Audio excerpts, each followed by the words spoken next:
大家好，我係 Jessie，歡迎收聽避孕解碼系列節目。當我哋講到避孕藥同埋避孕針，好多人第一時間都會諗到一堆迷思啦，好似食避孕藥會變肥，會影響將來嘅生育能力。咁呢啲說法到底有冇根據呢？今日我哋就嚟一次過拆解4大避孕迷思，用科學數據話你知真相。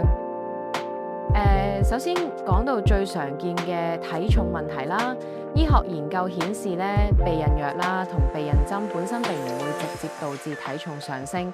咁點解有啲人會覺得自己肥咗呢？主要原因有2個。第一，初期食避孕藥或者打避孕針，有部分人可能會因為荷爾蒙影響而出現暫時性水腫，感覺重咗。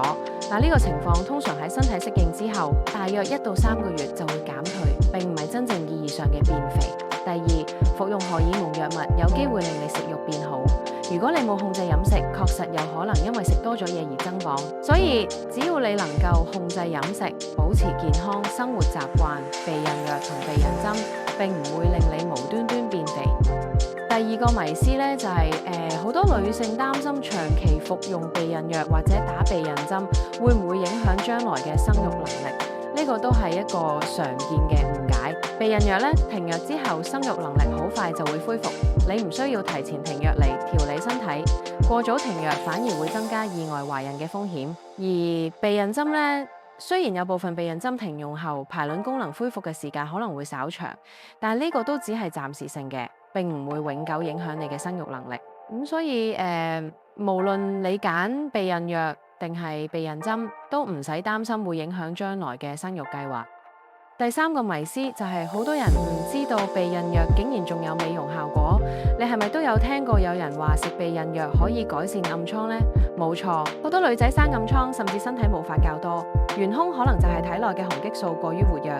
如果你正受荷爾蒙失調引起嘅暗瘡或者體毛問題困擾，避孕藥可能係你意想不到嘅救星。無論係邊一種混合式避孕藥，所含嘅荷爾蒙都可以有效壓抑身體嘅整體雄激素水平，從而擊退暗瘡。呢個方法對多囊卵巢綜合症 PCOS 患者嚟講，更係一石幾鳥，可以同時避孕、調經同埋改善皮膚問題。最後一個都係最多人關注嘅迷思：癌症風險。講起避孕藥同避孕針，好多人第一時間就諗到荷爾蒙同癌症風險。事實上，避孕藥的確會輕微增加乳癌風險，尤其係長期服用者。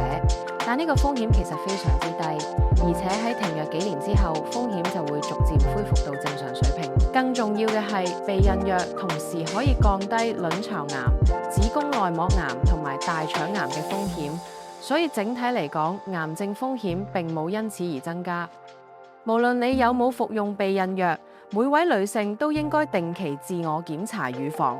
40歲之後更要定期做乳房 X 光造影檢查，及早發現異常先係最好嘅預防方法。好啦，今日避孕解碼嘅節目就講到呢度。如果你對避孕方法有任何疑問，記得諮詢醫生意見，選擇適合自己嘅避孕方法。下次再見。